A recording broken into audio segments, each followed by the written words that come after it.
Good morning student, welcome to my channel. बेटा आज date है 30 सितंबर। क्लास 10th साइंस के लिए वर्कशीट आई है, वर्कशीट नंबर 38। हमने लास्ट क्लास में पढ़ा था, लास्ट वर्कशीट में कार्बन के बारे में पढ़ा था। आज हम पढ़ेंगे कार्बन एंड इट्स कंपाउंड। चलिए, एलोट्रॉप्स ऑफ कार्बन। एलोट्रॉप्स क्या होते हैं बेटा? Allotropes are different form of the same element having different physical properties but same chemical properties. एक ही चीज़ से बने हुए होते हैं वो, ठीक है। For example, diamond, graphite are two allotropes of carbon. Carbon से ही ग्रेफाइट और डायमंड बना है, ठीक है, जिनके फिजिकल प्रॉपर्टीज सेम होती हैं बट केमिकल प्रॉपर्टीज डिफरेंट होती हैं। चलिए, बेसिस ऑफ डिफरेंस पढ़ लेते हैं। ग्रेफाइट और डायमंड में क्या क्या डिफरेंस है, स्ट्रक्चर के बारे में पढ़ते हैं पहले। जो ग्रेफाइट है उसका जो स्ट्रक्चर होता है वो हेक्सागोनल होता है, ठीक है बेटा। ये देखिए, यहाँ से आप देख सकते हैं, ये बना हुआ है हेक्सागोनल। हेक्सा मतलब 6, ऐसे 6 रिंग होती हैं, एक ऐसे ऊपर नीचे, ठीक है। और जो डायमंड होता है वो 3 डायमेंशनल हार्ड स्ट्रक्चर होता है। ये 3 डायमेंशनल है, ठीक है। 3 डायमेंशनल तो आपको पता ही है, 3D हाइट जिसमें होती है, हाइट लेंथ ब्रेथ तीनों होती हैं। बॉन्डिंग देखते हैं, ग्रेफाइट में क्या होता है, each carbon atom is bound to 3 other carbon atom, ठीक है बेटा। ग्रेफाइट में क्या होता है, जो एक, ये देखिए, ये एक एटम है, कार्बन एटम, ये कितनों से बॉन्ड है, 3 से, 1 2 3। और डायमंड में क्या होता है, 4। एक जो कार्बन एटम है वो 4 कार्बन एटम से अटैच, 1 2 3 4। अपीयरेंस देख लेते हैं कैसे दिखते हैं। जो ग्रेफाइट है स्मूथ एंड स्लिपरी दिखता है। देखो जो आप, ठीक है बेटा। डायमंड देखिए, diamond hardest known substance. Diamond जो होता है वो हार्ड होता है, आपने डायमंड देखा होगा रिंग्स वगैरह में जो होता है। कंडक्टिविटी देख लेते हैं, good conductor because of free electron. जो ग्रेफाइट होता है वो गुड कंडक्टर होता है और जो डायमंड होता है वो बैड कंडक्टर होता है। अब यूजेस देख लेते हैं। ग्रेफाइट बेटा पेंसिल में यूज़ होती है, पेंसिल लेड में, ठीक है। लुब्रिकेंट भी यूज़ होता है। और डायमंड किस लिए यूज़ होता है, कटिंग टूल्स कटिंग करने में और ज्वेलरी में, ठीक है। आई होप आपको ये चीज़ें क्लियर हो गई होंगी, या एग्जाम में भी आता है।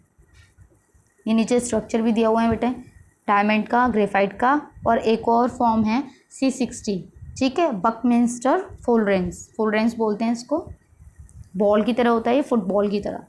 चलिए इसको पढ़ भी लेते हैं। अगर देखते हैं तो diamond can be synthesized by subjecting pure carbon to very high pressure and temperature. चलिए यहाँ से देख लेते हैं फुलरेंस के बारे में। Fullerenes form another class of carbon allotropes, ठीक है। जो फुलरेंस है ना वो भी कार्बन का एक और टाइप है। The first one is to be identify by C60। इसको C60, इसमें 60 कार्बन एटम्स होते हैं। Which has carbon atom arranged in the shape of football की शेप होती है, ये आप देख ही रहे हो, दिख रही है। Since this look like the geodesic dome design by the US architects Buckminster fullerenes ने इसको डिज़ाइन किया था, मतलब बताया था। The molecule was named fullerenes, इसलिए इसका नाम क्या रखा गया है, फुलरेंस। चलिए आप सबसे पहले नेचर पढ़ते हैं कार्बन का, versatile nature of carbon. Carbon का जो वर्सटाइल नेचर है वो 2 चीज़ों की वजह से है, कैटेनेशन की वजह से और टेट्रावेलेंसी की वजह से, ठीक है। The nature of covalent bond enables carbon to form a larger number of compound called organic compound और कार्बन कंपाउंड। जो कार्बन है वो बहुत ज़्यादा कंपाउंड बनाता है, ठीक है। सबसे पहले इसकी वो है नेचर में कैटेनेशन क्या होता है, carbon has a unique ability to form bond with other atoms of carbon giving rise to large molecule. ये क्या होता है, दूसरे जो कार्बन एटम है उनके साथ बॉन्ड बना लेता है और लार्ज मॉलिक्यूल बनाता है। This property is called catenation. इस प्रॉपर्टी को क्या कहते हैं, catenation.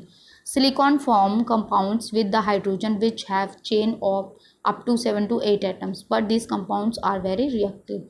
The carbon bond is very strong. Carbon और ये कार्बन दोनों में जो बॉन्ड होगा वो बहुत स्ट्रॉन्ग और स्टेबल होगा। This gives the large number of compounds, ठीक है।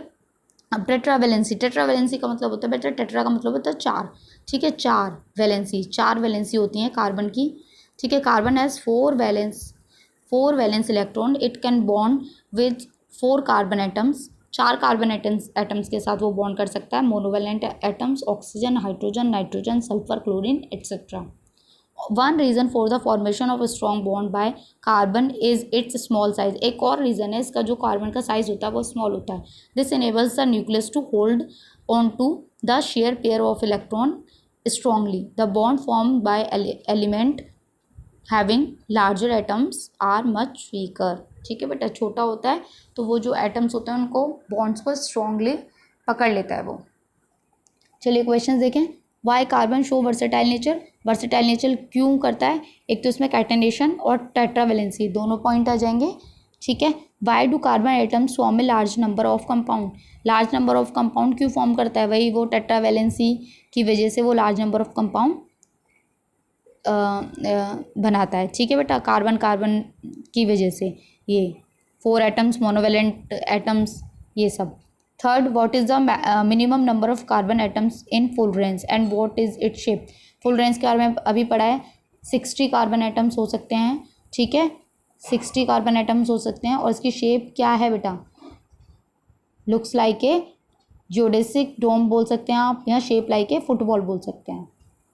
Fourth, a boy sharps a pencil at both the ends and connect to them to the poles of battery. Will the current flow? Yes, current flow करेगा, क्योंकि अभी हमने यहाँ पे ऊपर पढ़ा है कि ये गुड कंडक्टर होता है। ठीक है, तो इसलिए ये कंडक्ट करेगा। चलिए, मैंने यहाँ नीचे आंसर्स देखिए लिख रखे हैं, आप यहाँ से भी नोट कर सकते हैं। ठीक है बेटा, carbon is versatile because it can form single, double and triple bond. Single, double, triple तीनों बॉन्ड फॉर्म कर सकता है, इसलिए ये वर्सेटाइल है, चेन फॉर्म कर सकता है। और सेकेंड वाले में आपका टेट्रावेलेंसी और कैटिनेशन वाला पॉइंट आ जाएगा। ठीक है, थर्ड का भी मैंने बता ही दिया है। It's like a cage, cage बोल सकते हैं, या यहाँ पे आप फुटबॉल भी कर सकते हैं। ठीक है, चलिए, आई होप आपको वीडियो पसंद आई हो, समझ आई हो। प्लीज़ मेरे चैनल को लाइक कीजिए, सब्सक्राइब कीजिए।